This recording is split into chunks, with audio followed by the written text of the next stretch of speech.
Okay. You ready to do your first 50-minute Friday in like 6 years? It feels like 6 years. It really does seem like been a 6 minute. years. You've been not allowed on this show for a while. You got Is kicked off. realistically what it's been. Okay. Ready to do this? Yeah. I'm feeling good. Yeah? Loosey-goosey. Okay. Yeah. You sound super ready.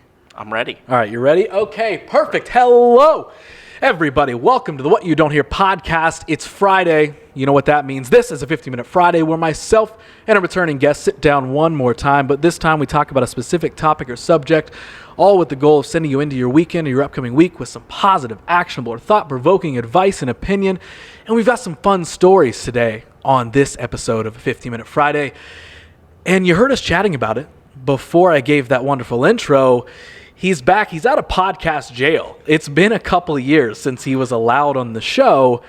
Josh Emerick is back. Yeah, the reality is you just kind of kicked me out, and I haven't been paying rent. That's also true. Now that I wasn't staying here for a while. Yeah, now that I'm back, that's true. And I'm staying in the space. You live in the podcast studio. Yep. It wasn't that you were on the podcast more than any other human in existence, and we had 97 episodes of Josh on 50-minute Fridays. It wasn't that. No. It wasn't that we just had too much Josh and I needed some other people to get a chance to be on the show. I'm just bad at paying rent. That's what it is. That's really what it is. Well, let's not be bad at keeping time because I have started the clock. Our 15 minutes is racking up real quick. And this one, I think this will be a fun way to dip the toes back into a 50-minute Friday with you because this is something we actually wrote down a long time ago that we wanted to do 2 years ago when we were recording these with you. And this is just talking about the impact that skate culture had on both of us and how that translates into our career paths. Mm-hmm. Because even though that sounds magical and almost like unrealistic to say, there's a lot of similarities that you and I have. There's a lot of similarities that I know we have with a lot of other people. And so you can start us off, like, what do we mean when we're even saying, like, oh man, we were impacted by skate culture? Is it just that we like skateboarding and we like wearing cool shirts? Or like, what is that? I think it's easier to define what it isn't.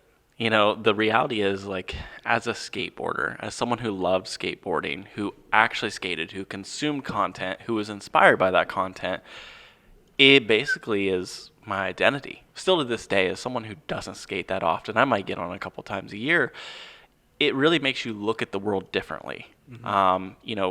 Practically, I still can't go by a set of stairs or a handrail and not see the potential of that. As someone who consumes media, like, I'm still enamored by how the sport is continuing to grow, the innovation that's being done, the attitudes and the personalities within that world too. I think for someone who's on the outside, they think of skateboarders and they have a stereotype. And I think that's what's beautiful about skateboarding is, like, you have this avatar that comes to mind. And for me, it's like there's this diverse world of characters within skateboarding. And, whether it be fashion, whether it be the sport itself, whether it be just like, for me, I think the biggest impact is the independence of the sport. Mm-hmm. It teaches you to bet on yourself. It teaches you to build for yourself. It teaches you to be a self-starter. And I think that's a huge piece of it from, like, a career standpoint. But I think even just like an entertainment standpoint, that's a huge piece of skate culture. Yeah. So for me, the biggest thing was that entertainment branding piece that I learned so much. But even before I dive into that, when I think about it, like, I'm sure there was tons of things that I did as a kid that I, like, stayed active in and gradually learned and got better at and all this sort of stuff. But even though I personally never got, like, that good at skateboarding, I still loved everything about it. And for a couple years of my life, did it every day. Mm-hmm. I was consumed by, like, if I wasn't in, if it was a summer, like, spending the summer days just, like, skating in my driveway. I was never confident enough to go down to the park and shred it up. But shred it up. That just outed me. Everyone listening to this is like, he never skateboarded ever. No skater says shred it up, you idiot. I was a shredder too. So that just, all right, we're posers. What we've really identified. We are posers, which is a skate term. Wow. But, I would sit and I would just practice this thing every single day out in the driveway of my house.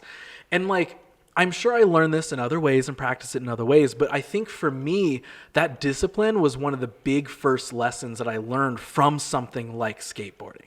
That is when I almost think I first implemented an actual discipline in my life that was like something that was like, no, I want to get better at this. I need to land this trick. I need to learn how to grind this rail.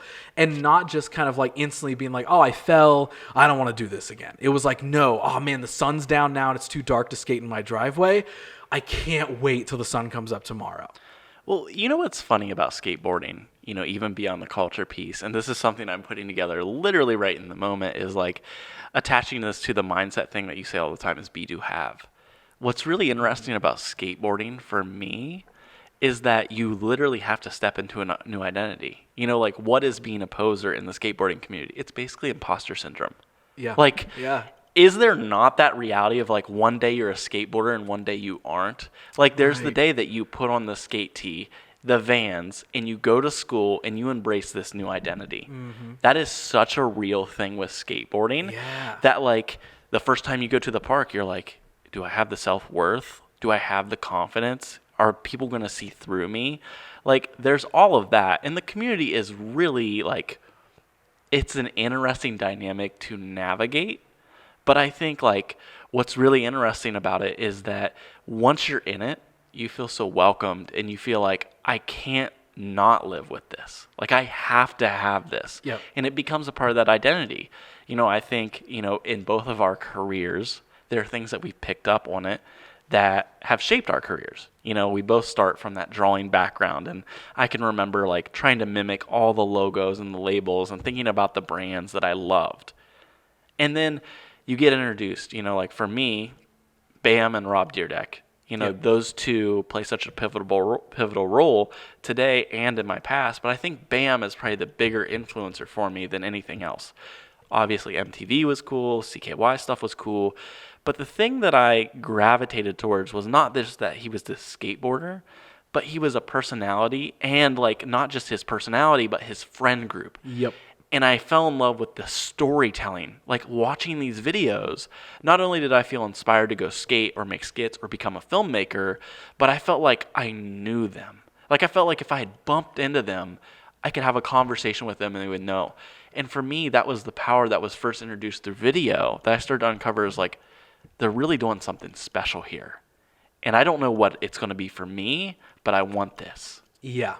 And see, so what's interesting is like, for me, I can say the exact same thing, paralleled in the sense of Bam and Rob Dyrdeck were the two like shining examples for me. And I think rather than me, I loved the storytelling and I loved like all the videos and all this sort of stuff. For me, I think where I latched on was the marketing aspect, was the branding aspect, was this like larger than life personality that each of them had and their friends groups around them. And for me, it like opened me up to like, the world. I feel like what it did truly for me was making me realize that you can do anything that you want if you just put the effort in to try and figure it out. Mm-hmm. And like there's tons of circumstances that can get in the way for tons of different people. But at the end of the day, I feel like that is what I learned from people like Bam and Rob Dyrdeck, where it wasn't just that I was like watching the shows. And I'm talking like, I'm not like looking hindsight 2020, like, oh, I can make this stuff up now. Literally, when I was watching those shows, it wasn't just that I was like a teenage kid who was like, I love it when Bam hits his dad. It wasn't just like, oh man, Rob's got a big old skateboard and he's riding down the street. That's so sick. Like, it wasn't any of like the silly, flashy stuff, even though that was hilarious and super entertaining to watch. For me, even back then, I was attracted to the fact that they were building these worlds, that they could do whatever they wanted in. And, budgets for TV shows and all that sort of stuff aside that allows them to do this stuff. It's the fact that they got there. It was the fact that they just got to live these lives and have all these vast experiences. Like both of them were building foundations too. And not to harp too much on that, but I think the thing that, really comes to mind for me that I think has now evolved for us is fluid creativity. It's not just like I've submitted myself as a skateboarder and that's it. Like Bam was a fashion icon. He made influence. He was an influencer before influencers were a thing. You know, like Rob Dyrdeck's skate parts weren't just about how amazing he was on the skateboard. It was about his character and his quirkiness. Like, those are the pieces that I'm like, this is what it takes to be, you know, a three-dimensional creative. Yeah. This is how you build a career as a creative. And it doesn't have to be this lateral, I have to become professional to get to where I want to go. There are ways that we can step left and right to get there. And we're building something over here that's just as good as over here. Mm-hmm. Not just, I can only go vertical and I'm not thinking sideways. Yeah. Well, and that's just the interesting thing that, like, for me, I almost look back at that stuff and I'm sort of like, okay, well, like that is so strange that, like, I looked past just the fact that they were skateboarding or just the fact that it was, like, involved in the skate culture in this world that I, you know, wanted so badly to be a part of. But, like, being able to look at all those things that you just said of, like, well, how do you build this career? And I think at the back of my mind, it wasn't even that I was like, oh, I want to be a professional skater, even though, of course, we all dreamed of that and designed our creative skaters and Tony Hawk's Underground and, you know, gave ourselves the sponsorships we wanted and all this sort of stuff. But, like, I feel like I learned so much of even, like, art direction and creative direction, of seeing past, like you were saying, like the influence, like seeing past again, like, oh, these are just some cool people doing cool things.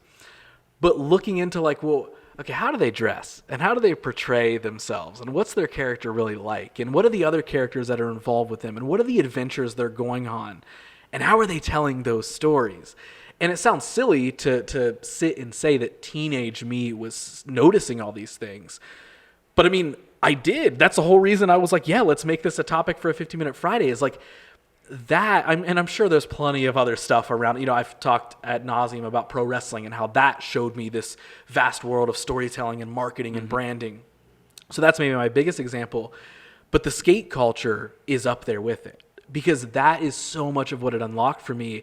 And in a weird way, the confidence that becoming a skateboarder, or at least attempting to be one, and entering that culture and that world, the confidence that it gave me wasn't in how can I land the tricks, how can I be the coolest skater or toughest skater.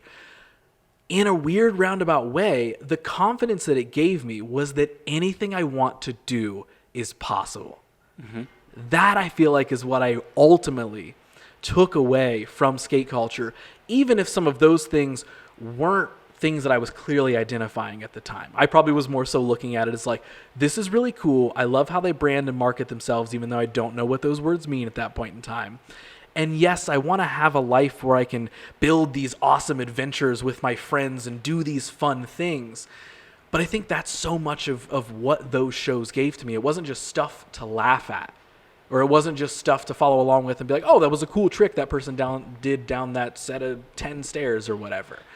It's a fluid path. Like, you know, just like in pro wrestling, like each one of the professional skaters, you know, Rob and Bam being the examples here, but every skater, you know, has kind of their own identity. And I think the best ones are ones that kind of embrace that and really have something to latch on to. It's storytelling. And for me, that's where I latch on to, is like, there's a different path you can take. It's not always about just doing like the what I see as the one way. And because there's all these different characters in your local communities and the highest levels too, you're not just looking at like, you know, like subgenres of people, but you're like, it is a community. It is a culture. And there's a lot to borrow from in all these subcultures within that. So to me, like, that shapes so much of who I am today, how I treat the work that we do today. You know, the way I view the world is like, because it's like this melting pot of people, it's like I've learned to embrace different conversations, different perspectives. Yeah. And I think that's how I view the world so much today. And I thank a lot of that to skate culture, to the people that were in my lives, to the, you know, the people who were hard on me, as well as the people who were, you know, teachers and guides for me. So it's just like, it's not about just having everything easy and handed to me, but it's about absorbing the world for what it is, for making creativity out of anything. And I think that's what skate culture really embodies. Yep, 100%. I don't know what the takeaway is here. Yeah, well, that's what I was going to say. We've got just a couple minutes left. Like, what do you feel like the big point is that we're making here? Is it that one thing that seems like it's a one-dimensional thing that you're ingesting or experiencing actually can influence a lot more than that, can influence a second and third dimension of your character, of your being? Like, is it that? Like, is that what we're trying to kind of carve out of this, like, what skate culture did for us? Or I think if I was to speak to someone, it would be, younger me and present me. Present me really reflects on a lot of this stuff and sees how special it was, looking back of like the memories I made, the connections I made, and even some of those quirky characters that I didn't necessarily get along with in the skate community, they still shaped who I was. They shaped, my ability to have difficult conversations and disagree with people and move forward. But if I was to talk to past me, it's like, look at what you're in right now and think about what that's going to do for you down the line. And I think anyone in this day and age, whether it's skate culture, whether it's, a sport you love, there's identities within those. Ask yourself, like, what is it about those identities that I love? What is it about those identities I loathe? And now let's think about how that translates to being the best version of me. Who am I going to be 5 years, 10 years from now? And what are the things I'm ingesting that are going to influence me? Yeah. I think you wrapped this up in a perfect point, honestly. You made our entire conversation about how much we loved skateboarding growing up. You made it make a lot of sense for the people listening or watching at home. I didn't think that was the point that we were going to land on. If there's anything I was going to land on, I was like, skateboarding's made us self-starters and, whatever. Yeah, I didn't think we were going to kind of circle into that. But the more we sort of kept talking about it, the more I was actively uncovering loving skateboarding made me feel this way. It made me think this way. And again, it wasn't the act of just landing a trick, even though that's one of the best wins that you can feel when you finally learn how to do that thing. I'm also going to start calling myself a poser when I'm treating myself with imposter syndrome. You poser. Yeah. How to deal with poser syndrome. That's what it is. I like that better. You can call yourself out. Yeah. It's no longer imposter syndrome. Now it's just being a poser. That's what we're taking away from skate culture. Well, that's 15 minutes. That was your first one in 9 years. 9 years. It's crazy. We talked about skateboarding. Well, interesting note, since we both still love skateboarding, even though neither of us do it, we often share a lot of skate stuff on our social media. So if anybody wants to find you on social media, maybe talk to you about skateboarding, or just go check out some of the fun skate clips that you share, Josh, where can they find you around the internet? Or if they know a lot of the other things you do, and maybe they care less about the skateboarding, but they just want to talk to you and follow you in general, where can they find you? Well, my Instagram handle is still the same, miraculously. It's JM Emerick. On Instagram, I love the DMs. I'm an open conversation, and I do scare a lot. I scare. You scare? I scare. Oh. I share Something a has lot changed. of skate stuff, and I'm just continually blown away by that sport. Skateboarding rules. Oh, man, so many shredders out there. Hey, this one's for all you shredders out there. That's what real skaters say. I wish you had opened it that way. Maybe I'll add that in at the beginning. We're done here.